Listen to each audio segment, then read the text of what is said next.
Oui, je sais. Cela peut sembler être un titre pour attirer les écoutes, mais c'est bien plus subtil que cela.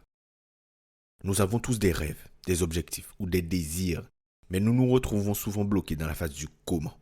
Car ce désir se manifeste d'abord dans notre tête sous la forme d'une finalité que l'on souhaite atteindre. Mais comment faire pour l'atteindre? Comment faire pour avancer? Quelle est la première étape? Pour moi, la première étape pour rendre un rêve ou un objectif réel, c'est de l'établir avec clarté.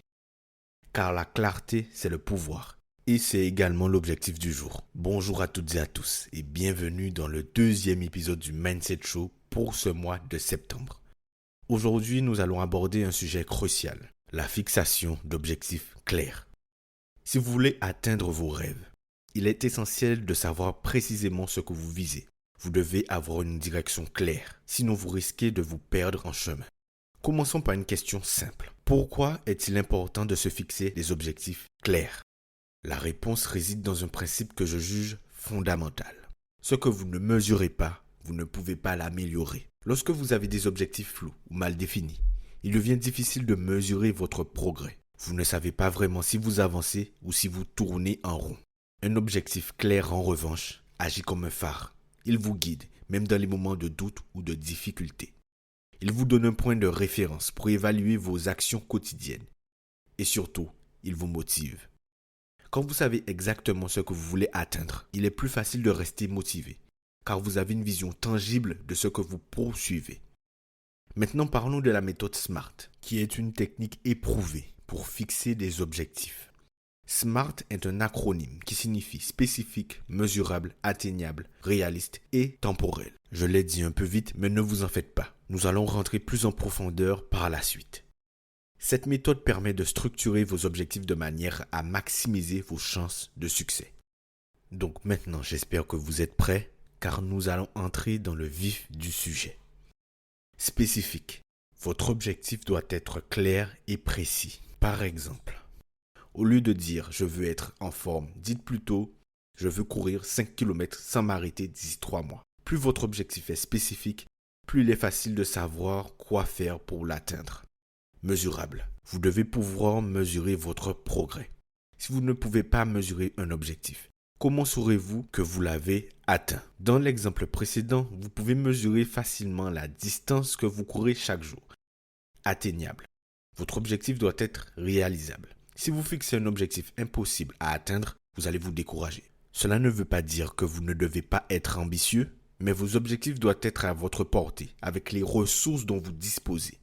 Par exemple, si vous n'avez jamais couru auparavant, fixer un objectif de courir un marathon dans un mois est peut-être trop ambitieux. En revanche, courir 5 km en 3 mois est un objectif beaucoup plus atteignable. Réaliste. Votre objectif doit correspondre à vos réalités actuelles, à vos contraintes de temps, d'énergie et de ressources. Un objectif réaliste prend en compte ce que vous êtes capable de faire avec ce que vous avez. Par exemple, si vous travaillez 60 heures par semaine, il est peut-être irréaliste de viser 1 heure de sport quotidienne. Mais 3 séances par semaine pourraient être un objectif beaucoup plus viable. Temporel. Votre objectif doit être limité dans le temps. Vous devez fixer une date butoir, un délai pour atteindre votre objectif. Cela crée un sentiment d'urgence et vous pousse à agir. Par exemple, dire « je vais courir 5 km » est un bon début. Mais dire « je veux courir 5 km d'ici la fin de l'année » rend l'objectif beaucoup plus tangible et vous donne un délai à respecter. Maintenant que vous avez défini des objectifs SMART, il est temps de les transformer en actions concrètes. Avoir des objectifs, c'est bien, mais si vous n'avez pas de plan pour les atteindre, ils resteront des rêves. La première étape pour créer un plan d'action est de décomposer votre objectif principal en sous-objectifs, plus petits et plus gérables. Par exemple, si votre objectif est de courir 5 km d'ici 3 mois, vos sous-objectifs pourraient être courir 1 km sans m'arrêter d'ici la fin du premier mois, puis 3 km d'ici le deuxième mois, et enfin 5 km au troisième mois. Ensuite, assignez des actions spécifiques à chaque sous-objectif. Par exemple, pour courir 1 km d'ici la fin du premier mois, vous pourriez planifier 3 séances de course par semaine, en commençant par des sessions de marche rapide, puis en augmentant progressivement la durée de la course. Il est aussi crucial d'intégrer ces actions dans votre emploi du temps. Bloquez des créneaux horaires dédiés à ces actions. Par exemple, si vous avez décidé de courir 3 fois par semaine, choisissez à l'avance les jours et les heures où vous le ferez et tenez-vous-en à ce plan. Mais le plan ne fait pas tout. Le plan n'est qu'un guide, une direction à suivre, des étapes à franchir.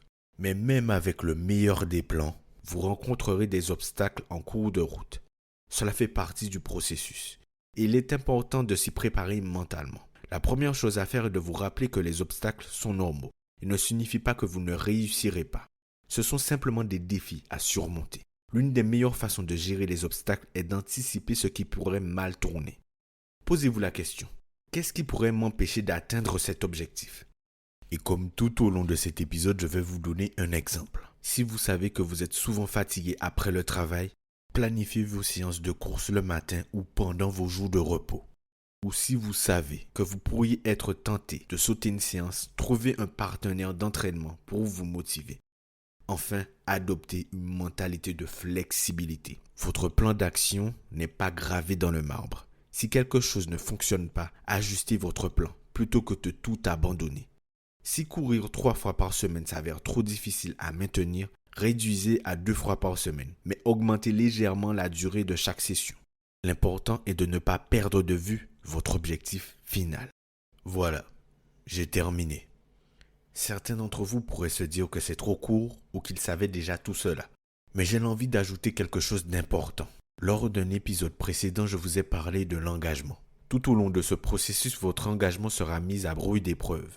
Lorsque l'on se fixe un objectif ou que l'on prend ces fameuses résolutions du nouvel an, nous sommes pleins d'entrain et nous nous promettons monts et merveilles.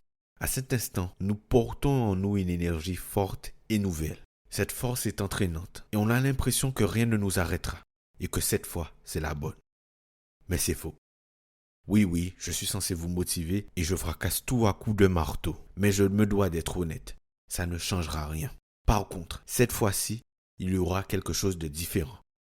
Vous allez vous y engager et vous y tenir. J'ai pour habitude de dire qu'il vaut mieux faire un petit pas tous les jours plutôt qu'un seul grand pas par an. Vous n'avez pas besoin de tout révolutionner. Vous n'avez pas besoin de tout chambouler. Vous n'avez pas besoin de chambouler toutes vos habitudes d'un coup et de décider de tout changer d'un coup. Non. De toute façon, ça ne fonctionnera pas. Et nous en sommes tous coupables. Nous avons tous eu un moment où plusieurs fois même cette énergie de nous dire « Oui, cette fois-ci, je vais tout bien faire, correctement, je range bien ci, je ferai bien ça, je le ferai tout le temps. » Mais ça ne dure jamais bien longtemps, car nous voulons aller trop vite, trop rapidement. La décision de changer vient en un instant. Mais vous devez mettre en place les actions petit à petit. Et c'est dans la durée et l'accumulation des habitudes sur le long terme que vous ferez de grands changements. Et je vous y encourage. Vous avez maintenant les outils nécessaires pour fixer des objectifs clairs et puissants pour cette rentrée.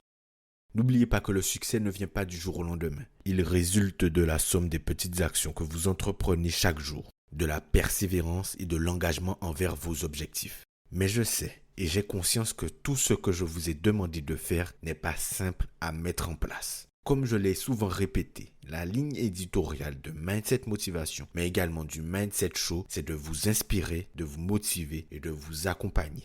De ce fait, si au cours de cet épisode ou des épisodes à venir, vous avez besoin d'aide pour adapter les conseils à votre situation ou à vos besoins, vous avez la possibilité de me contacter directement par mail, via le mail du podcast, en m'indiquant votre situation et ce qui vous pose problème. Je me ferai une joie de vous répondre sous 24 heures ou 48 heures personnellement. N'hésitez pas à m'indiquer l'épisode sur lequel vous avez bloqué. Donc n'hésitez pas à me contacter sur contact@lemindsetShow.fr. Je répète, contact@lemindsetShow.fr. Je vous encourage à prendre le temps aujourd'hui de réfléchir à vos objectifs pour l'année à venir, à les écrire, à les rendre smart et à commencer à planifier vos premières actions pour les atteindre. C'est le premier pas vers une année pleine de succès et de réalisation. Merci de m'avoir écouté aujourd'hui.